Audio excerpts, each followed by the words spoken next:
নমস্কার বন্ধুরা, আমি দীপাঞ্জন মিত্র কলকাতা ল পয়েন্ট ইউটিউব চ্যানেল ও কোচিং সেন্টারের তরফ থেকে নিয়ে চলে এলাম আর একটু নতুন ভিডিও।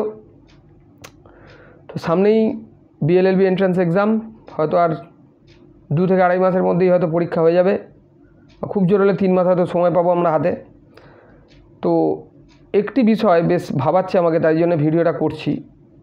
ম্যাক্সিমাম গার্জেন যারা এন্ট্রান্সে নিজের ছেলেমেয়েদেরকে বসাবেন ভেবে আমাদের সঙ্গে যোগাযোগ করছেন, তাদের মনে একটা প্রশ্ন ঘুরপাক খাচ্ছে, বা সেই প্রশ্নটা বহুবার আমরা পাচ্ছিও। সেটা হচ্ছে, কলকাতা ইউনিভার্সিটি থেকে পাস করার পর, ডিগ্রি পেয়ে যাওয়ার পর ইউনিভার্সিটির কোনো কলেজ কি কাউকে চাকরি দেয় বা প্লেসমেন্ট অফার করে? তো সেই প্রশ্নের উত্তর নিয়ে আজকে আমি এই ভিডিও আলোচনা করব। তো সোজা যদি কোনো উত্তর দিতে হয়, একদম স্ট্রেট কাট যদি কোনো অ্যান্সার দিতে হয়, সেই উত্তরটা হবে না। তাহলে এটা কি মানে সব ক্ষেত্রে সত্যি? তার উত্তরও হবে না। তাহলে এবার সেটা দুটোর উত্তরই কেন না, মানে পরস্পর বিরোধী উত্তর কেন, সেটা একটু ব্যাখ্যা করি। তো প্রথম কথা যেটা, ইউনিভার্সিটির কোনো প্লেসমেন্ট সেল আলাদা করে নেই, বা সেটা না তো কোনো ইউনিভার্সিটির আছে, না ক্যালকাটা ইউনিভার্সিটির নিজস্ব আছে, না কোনো কলেজের আছে। সুতরাং সমস্ত কলেজগুলোরই কিন্তু অ্যাজ সাচ মানে প্লেসমেন্ট সেল বলে কিছু নেই, যে আমি ম্যাক্সিমাম স্টুডেন্টকে মানে ডিগ্রির সাথে সাথে চাকরির জয়নিং লেটার ধরিয়ে দিলাম, যেটা নর্মালি ইঞ্জিনিয়ারিং কলেজগুলোয় হয়, বা মানে সেখানেও টপ মোস্ট কলেজগুলোতেই হয়। মানে একটু নিচের দিকের কলেজ হলে সেখানে আবার পার্সেন্টেজ ভ্যারি করে যায়, সবার ক্ষেত্রে সেই চাকরি নয়, ভালো স্টুডেন্টদের জন্যই হয়তো চাকরিগুলো রাখা থাকে। তো সেক্ষেত্রে তাহলে আমরা কি এটা ধরতে পারি যে ভালো রেজাল্ট করলে, সেটা সরকারি হোক কি প্রাইভেট কলেজ, তারা কি আমার চাকরি দেবে? উত্তর হচ্ছে না, সেটা দেবে না। কেন দেবে না? তার কারণ কলকাতা ইউনিভার্সিটি যেটা বেসিক্যালি করে সেটা হচ্ছে 5 বছরের জন্য একটা মিনিমাম খুব নমিনাল ফিজ নেয়।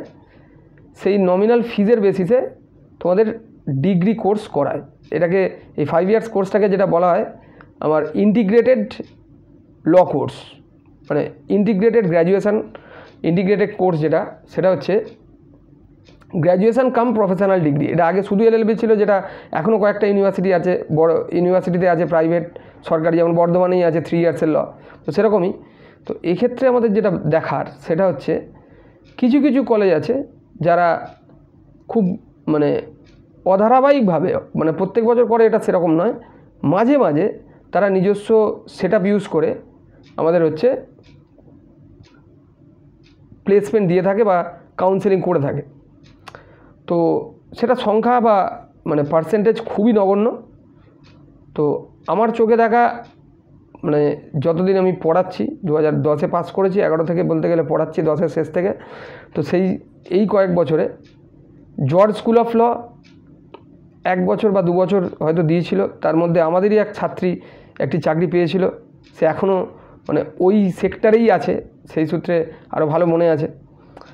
তো হেরিটেজ ল কলেজ, ইভেন যা মানে বিশেষ করে ইম্পর্টেন্টলি যেটা বলতে চাই, আমাদের হাজরা ল কলেজের একটা খুব স্ট্রং অ্যালামনি অ্যাসোসিয়েশন আছে। তো সেই অ্যালামনি অ্যাসোসিয়েশনের পক্ষ থেকে ওদের বেশ ভালো বড় বড় ফার্মে ওদের ইন্টার্নশিপ করার জন্য একটা মানে কন্ট্যাক্টস, মানে তারা কলেজের যারা স্টুডেন্টস আছে তারা জুনিয়রদের সাথে অনেক সময় শেয়ার করে। সম্ভবত যোগেশেও এটি আছে, তো যোগেশচন্দ্র চৌধুরী ল কলেজ। তো এরকম বিক্ষিপ্ত আকারে কিছু কিছু কলেজ তোমাকে ইন্টার্নশিপ করার জন্য অপরচুনিটি হয়তো মানে দিতে পারে, বাট আদারওয়াইজ সরাসরি অর্থে চাকরি কোনো কলেজ কিন্তু তোমাকে দেবে না। তো এটা এনএলইউ বা ন্যাশনাল ল ইউনিভার্সিটিগুলো যেগুলো আমরা দেখে থাকি, যে ন্যাশনাল ল ইউনিভার্সিটিতে আমরা মানে যারা মানে পড়াশোনা করে তারা পাস করার সঙ্গে সঙ্গেই হয়তো একটা চাকরি পেয়ে গেল, চাকরির জয়নিং লেটার নিল, কলেজ থেকে বেরিয়ে গেল, ডাইরেক্ট চাকরি জয়েন করে নিল। তো এই কনসেপ্টটা কিন্তু আমাদের সিইউতে অ্যাজ সাচ খুব একটা প্র্যাকটিসেবল নয়। সুতরাং এইটা যদি কেউ ভেবে আসো ল পড়তে, আর সবথেকে বড় কথা ডিফারেন্স ইন ফিজ ডিফারেন্সটা কিন্তু চরম। মানে আমরা যদি এনএলইউতেও দেখি, সেখানে দেখা যাবে 5 বছরে কোথাও 10 লাখ, 12 লাখ, 14 লাখ, 15 লাখ, যে যা পাচ্ছে, মানে বিশাল একটা অঙ্কের ফিজ নিচ্ছে। তো তাদের পক্ষে এই কোম্পানিকে ডেকে এনে হায়ার করে ক্যাম্পাসিং কন্ডাক্ট করানোটা পসিবল। সিইউর ক্ষেত্রে সেটা প্রায় একেবারেই নয়, কারণ সিইউর যে কলেজের ফিজ, সরকারি কলেজে তো অতি নগণ্য, মানে 1 লাখেরও কম 5 বছরে। মানে সবথেকে বেশি যে কলেজের ফিজ, তার ফিজও মোটামুটি ওই 80-85 হাজার টাকা।